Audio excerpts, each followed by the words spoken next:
ओम नमः शिवाय। जय श्री राम साथियों। आज हम बताते हैं, देखो हमारी संस्कृति के अंदर व्रत उपवास का बड़ा महत्व है। तो गृहस्थी के लिए जो सबसे बड़ा जो व्रत है वो हमारे होता है नवरात्रि का व्रत। साल में 4 नवरात्र आते हैं, 3-3 महीने के अंतराल पे, इसलिए 12 महीने में 4 नवरात्र होते हैं। अब ये 4 जो नवरात्र हैं, ये 4 के 4 नवरात्र हैं वो विरक्त संत महात्माओं के लिए हैं।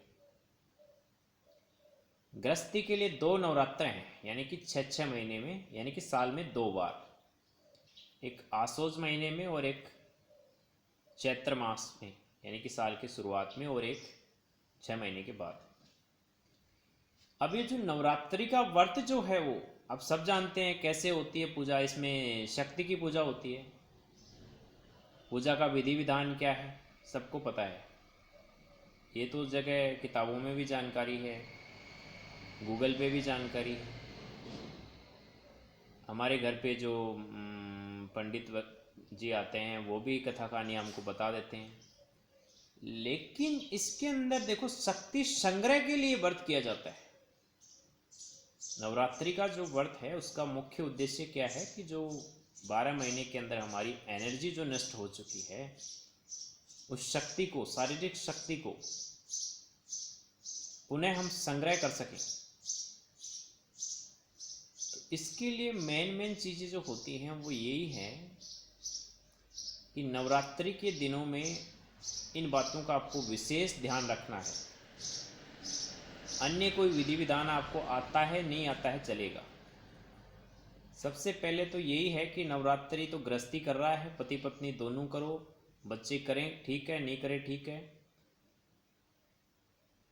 चाहे पति पत्नी में से एक ही व्रत करे, लेकिन दोनों को इस दौरान क्या रहना है, ब्रह्मचर्य में रहना है। जब भी आप नवरात्रि का व्रत कर रहे हैं आपके लिए ब्रह्मचर्य बहुत इंपॉर्टेंट है।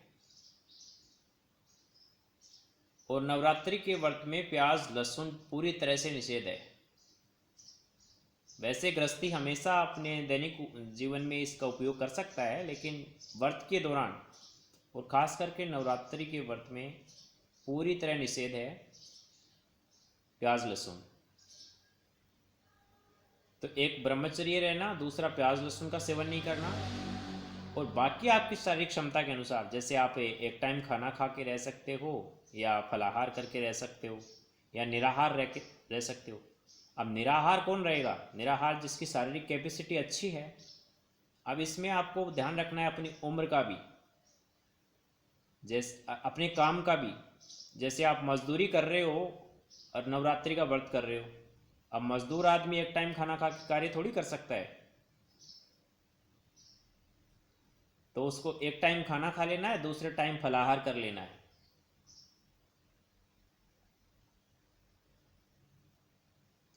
इस तरह से इस व्रत को आपको करना है। यानी कि कुछ नियम जो होते हैं वो आप अपने देश काल और परिस्थिति के अनुसार चेंज कर सकते हैं। मेन जो नियम है वो यही है कि आपको ब्रह्मचर्य में रहना है, दूसरा प्याज लहसुन का सेवन नहीं करना है, और भोजन आप करें तो प्राकृतिक रूप से जो तैयार होता है वो करना है। यानी कि बाहर का, होटल का, या कोई पैकेटिंग जो फूड्स होता है, पैकेट में आ रहा है, यानी पहले बनाया जा चुका है, उसको नहीं करना है यूज़। इन बातों का ध्यान रखें। धन्यवाद। जय हिंद, जय भारत।